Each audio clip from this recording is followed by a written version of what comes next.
Welcome back to Blue Team Stories.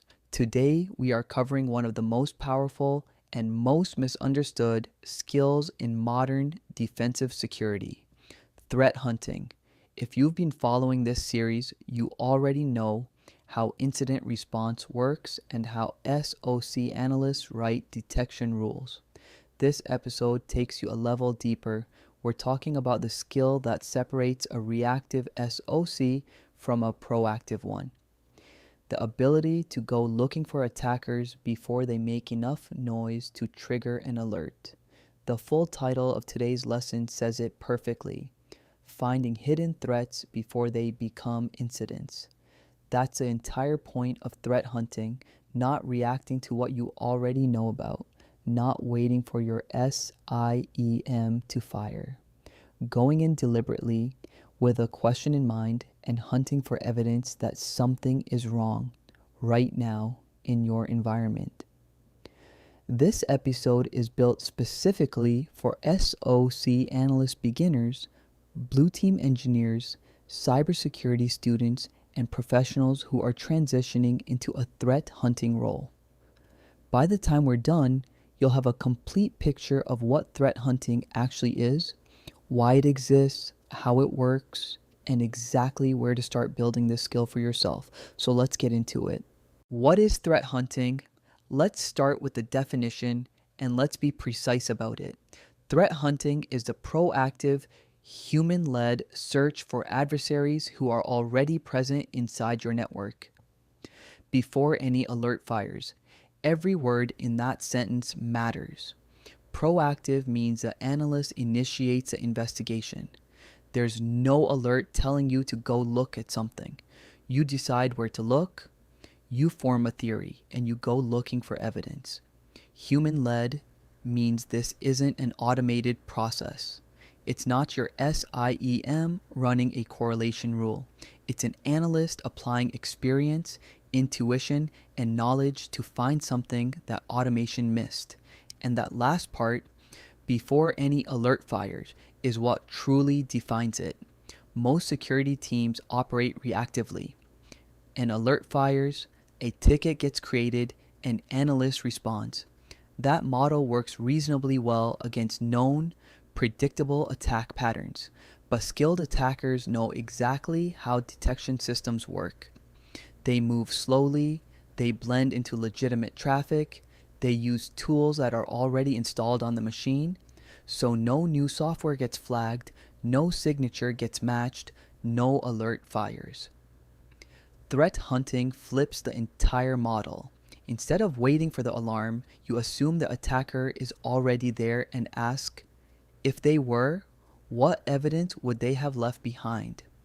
That single mental shift from reactive to proactive is the most important concept in this entire video.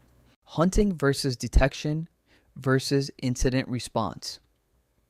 Now that we understand what threat hunting is, let's be clear about how it fits alongside the other disciplines that make up a mature SOC. Because one of the most common confusions I see from beginners is treating these three things as interchangeable, and they're not. Detection engineering is about building the automated layer. A detection engineer writes rules in KQL for Microsoft Sentinel, or SPL for Splunk, or EQL for Elastic Security. Those rules run continuously, 24 hours a day, evaluating every incoming log. The moment a pattern matches, an alert fires. It scales beautifully with volume, but it has one critical limitation. It can only catch what you've already thought to look for. Brand new attack techniques, novel malware, and patient adversaries who blend in, those get through. Threat hunting is what catches what detection engineering misses. A hunter doesn't wait for an alert. They pick a technique from the MITRE ATT&CK framework, form a hypothesis, pull data, and investigate. It's human-driven and hypothesis-driven, not rule-driven. Incident response kicks in after a confirmed threat is identified, whether by a detection rule or by a hunt. IR is about containment, eradication, and recovery. And here's a beautiful connection between all three. When a threat hunt finds something new, that discovery becomes a new detection rule. When that rule fires, it triggers incident response. All three disciplines feed each other and make the whole SOC stronger. Why organizations need threat hunting? Here's the honest reality. Modern attackers are skilled enough to evade your automated detection tools. That's not a hypothetical. It's documented repeatedly across breach reports from every major sector. So let's look at exactly why organizations are investing in threat hunting and use 4 real-world threat categories to make it concrete. First, ransomware. The average attacker dwell time before ransomware detonates is over 3 weeks.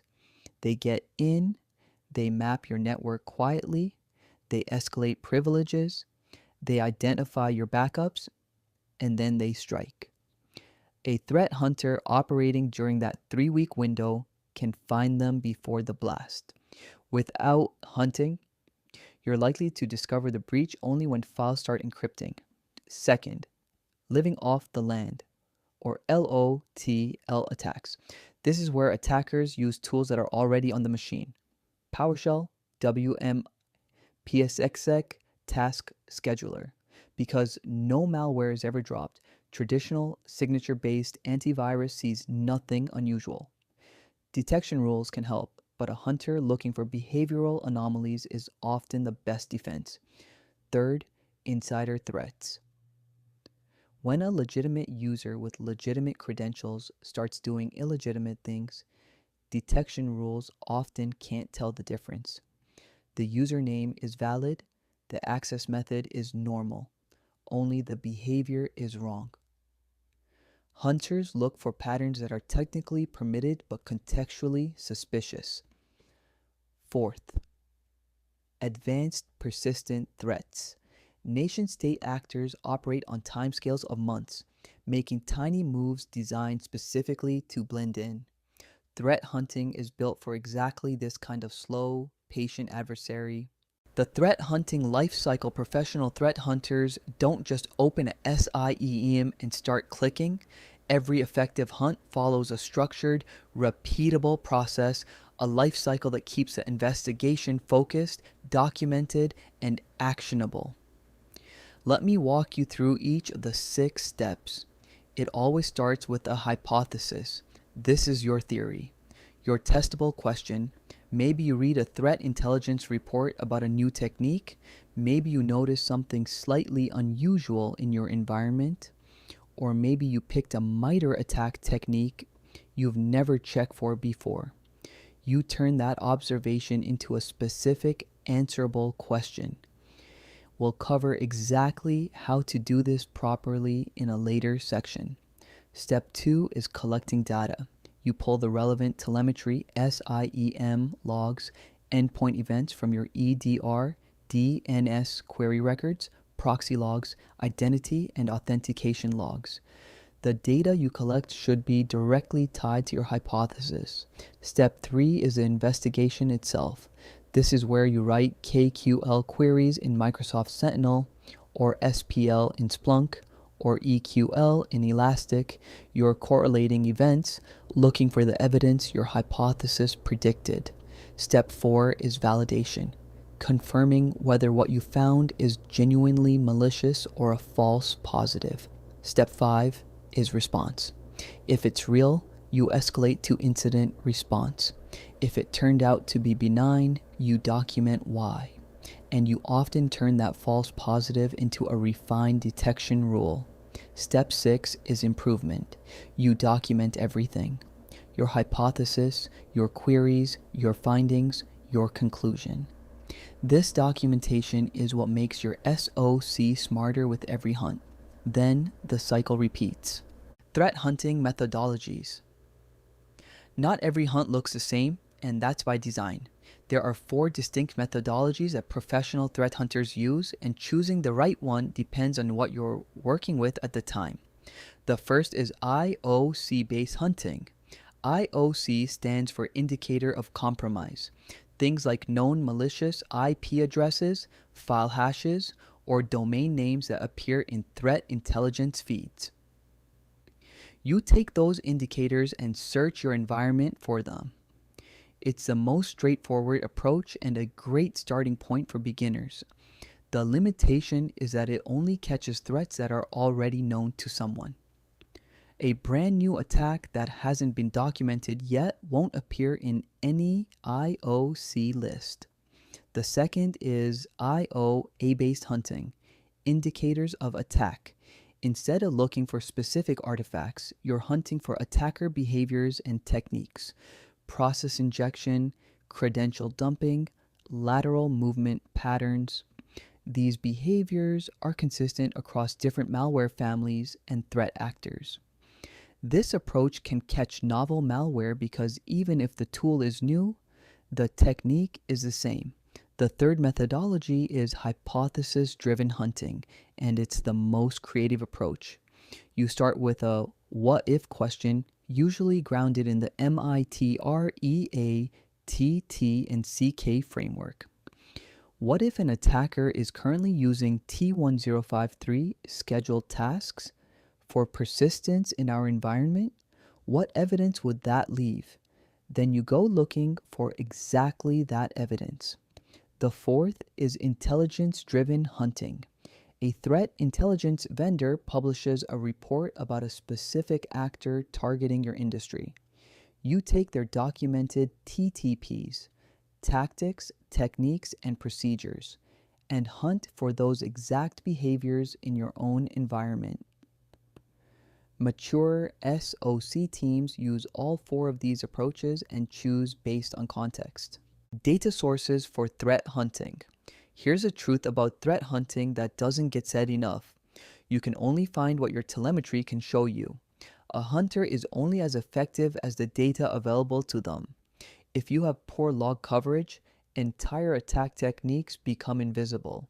So understanding your data sources isn't just background knowledge, it's the foundation everything else is built on. Your SIEM is the central hub. Whether it's Microsoft Sentinel, Splunk, or Elastic Security, the SIEM aggregates logs from across the environment and gives you the query interface you need to investigate at scale. EDR, Endpoint Detection and Response, gives you deep visibility into individual machines, every process that spawned, every file that was written, every network connection made from the endpoint. This is where you'll find most of the behavioral evidence in a hunt. Firewall logs tell you about network communications to why what was allowed, what was blocked, who was talking to whom. DNS logs are particularly valuable because every time a machine resolves a domain name, there's a record of it. Beaconing malware, for example, calls home on a regular schedule, and that regularity shows up beautifully in DNS query logs. Proxy logs give you HTTP layer visibility, the actual URLs being visited, the user agents making the requests, and the destination countries. Identity logs from Active Directory or Azure AD show authentication patterns. Who logged in, from where, with what privilege level, and at what time. And cloud logs from Microsoft 365, Azure, and AWS are increasingly important as environments shift off premises. The broader your coverage across these sources, the wider your hunting surface. MITRE ATT&CK in threat hunting. If there is one resource that every threat hunter has open constantly while they work, it's the MITRE ATT&CK framework. Think of it as the most comprehensive, continuously updated map of how real attackers operate, built from documented, real-world intrusions.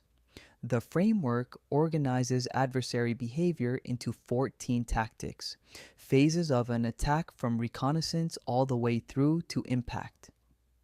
Under each tactic are hundreds of specific techniques and sub-techniques, each one describing exactly what the attacker does, what tools they might use, what data sources would show evidence of it, and how to detect it. Hunters use ATT&CK in three primary ways. First, to choose their hunting lanes. You look at the matrix and pick a technique your environment hasn't been tested against. That becomes the target of your next hunt. Second, to generate hypotheses. The technique description tells you exactly what an attacker would need to do, which tells you precisely what evidence they'd leave behind in which log source. Third, to visualize coverage gaps. If you've never written a detection rule for a technique and never hunted for it, that's an undefended lane in your environment. ATT&CK makes those gaps visible at a glance. For example, if you pick T1059.001 PowerShell, the framework tells you what parent processes are suspicious, what command line patterns to look for, what data sources to query, and what mitigations exist. That's a complete hunting brief in a single technique entry. Keep ATT&CK open every time you hunt. Tools used for threat hunting. Let's talk about the tools that professional threat hunters actually use, because having the right platform matters enormously for your ability to query, correlate, and investigate at scale. Microsoft Sentinel is a cloud-native SIEM built on Azure. Hunters use KQL, Kusto Query Language, to write queries against massive datasets in near real time. If you're in a Microsoft-heavy environment, Sentinel is likely where you'll do most of your hunting work. KQL is also one of the most in-demand query skills in the industry right now, so learning it is a direct career investment. Splunk is the established enterprise SIEM using SPL, Search Processing Language. It has a huge community, an extensive library of pre-built dashboards and queries, and is deployed in an enormous percentage of large enterprise SOCs globally. Elastic Security is the open core alternative, built on the Elastic Stack and using EQL, Event Query Language, which is excellent for writing detection logic that sequences events in a chain. It's increasingly popular in cost-conscious environments and has strong community detection content. Microsoft Defender XDR brings together endpoint, identity, and cloud signals into a single unified investigation experience, particularly powerful for Microsoft 365 environments. Velociraptor is a specialist open source tool built specifically for live endpoint forensics and hunting at scale. It lets you run queries simultaneously across hundreds of live endpoints. Sysmin is a free Windows utility from Microsoft sysinternals that dramatically improves endpoint telemetry. Most professional hunters won't operate without it, and Sigma rules are a vendor-agnostic format for writing detection logic. Write one Sigma rule and convert it to KQL, SPL, or EQL depending on your platform. Example, hunt, suspicious PowerShell activity. Let's make everything we've covered concrete by walking through a complete threat hunt from start to finish. The scenario is based on a real attack pattern SOCs see regularly, and the technique is T1059.001, PowerShell execution with encoded commands. You start with your hypothesis. If an attacker is using PowerShell to execute encoded commands in our environment, we'd expect to see PowerShell.exe running with the dash encoded command flag, potentially spawned from unusual parent processes.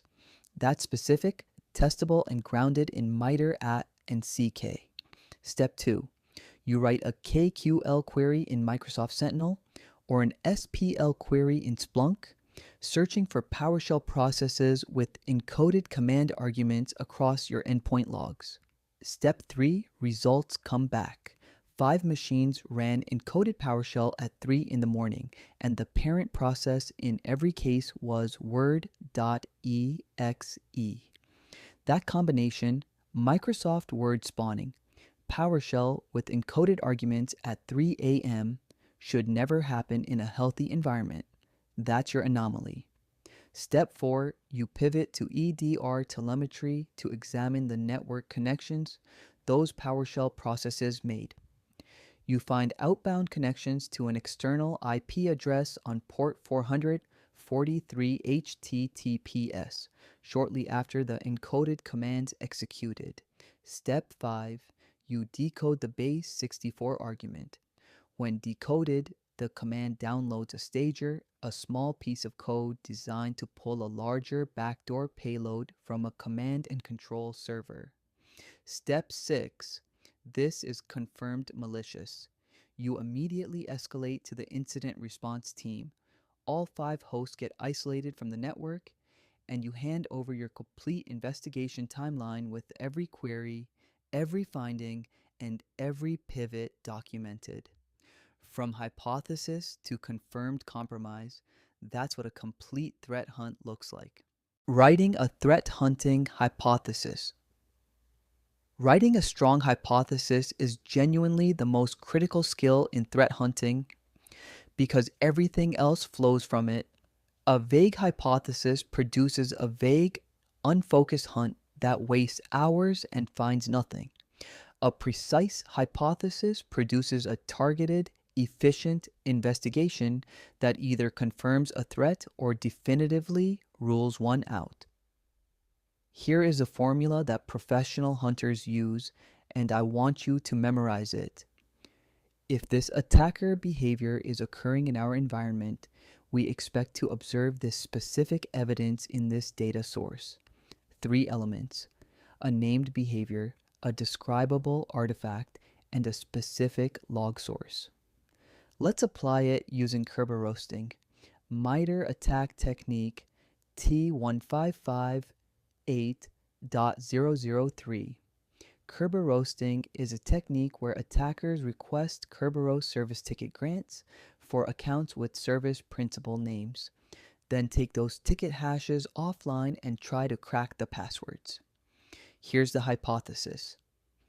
If an attacker is performing Kerber roasting in our domain, we expect to observe a spike in Kerberos TGS ticket requests. Windows event ED 4769 for service accounts using RC4 encryption from a single user account in our Active Directory logs. Notice the structure. The behavior is named Kerber roasting. The evidence is specific. Event ID 4769, RC for encryption. A spike from one account. The data source is explicit when Active Directory logs. That hypothesis can be directly translated into a SIEM query and tested. And if the evidence isn't there, that's equally useful information. Either it isn't happening or you have a logging gap to fix. A hypothesis you can disprove is as scientifically valuable as one you confirm.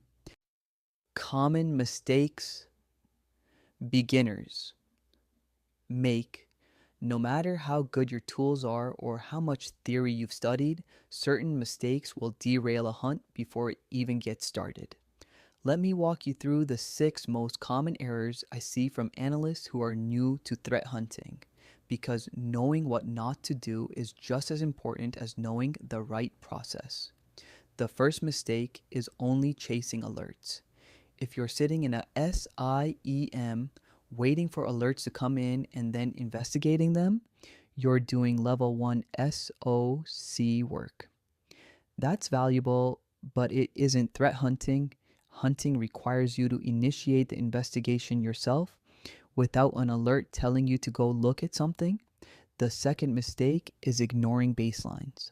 Before you can identify what's abnormal, you need to know what normal looks like in your specific environment. How often does PowerShell normally run? What does typical domain controller traffic look like at 2 a.m.? Without that baseline knowledge, everything looks either suspicious or innocent, and you'll be wrong about both. The third is not documenting your hunts. This is one of the most damaging habits in any SOC. If you run a hunt, find nothing, and don't document it, that work disappears. No one else can build on it, you can't repeat it, and the SOC learns nothing. Write down your hypothesis, your queries, your findings, and your conclusion every single time. The fourth is stopping after one IOC. Finding one malicious indicator in one endpoint is the beginning of the investigation, not the end. Real attackers have multiple footholds. Always pivot. The fifth is skipping the hypothesis.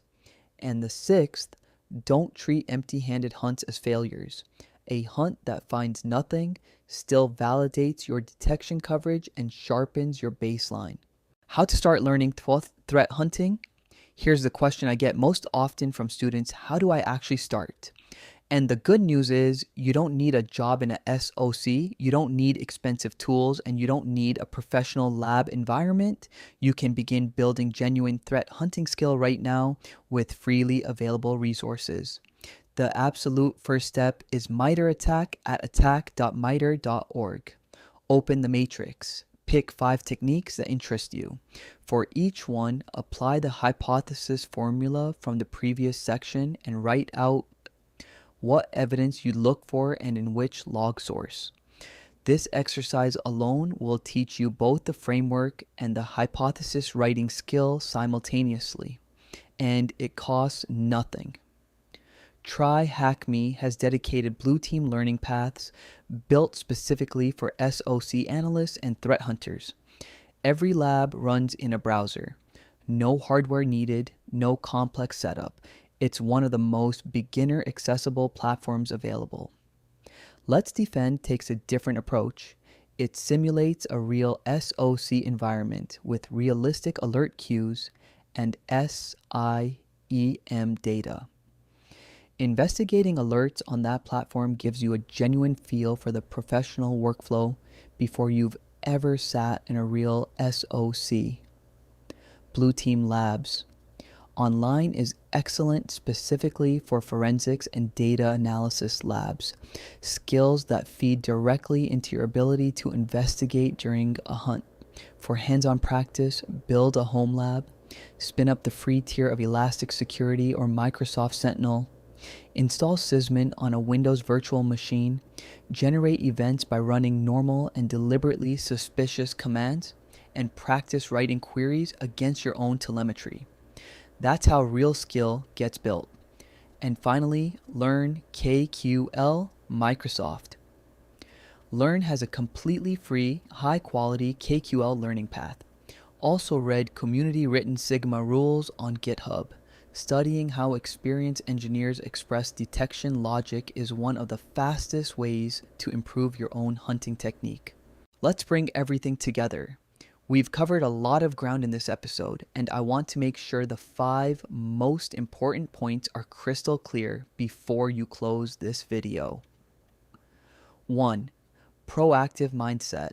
The defining characteristic of a threat hunter is that they initiate the investigation. They don't wait for an alert to tell them where to look. They assume breach, form a question, and go looking for the answer. That shift in thinking is the most important thing you can take from today. 2. Hypothesis first. Every hunt must begin with a specific, testable question, not with aimless querying. Use the formula. If this behavior is occurring, I expect to see this evidence in this data source.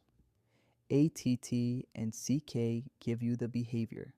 Your knowledge of your environment tells you where to look. 3. ATT&CK is your map. Use the framework every time you hunt to choose your hunting lane, to understand what evidence to expect, and to identify which techniques your detection library doesn't yet cover. Those uncovered techniques are your hunting priorities. 4.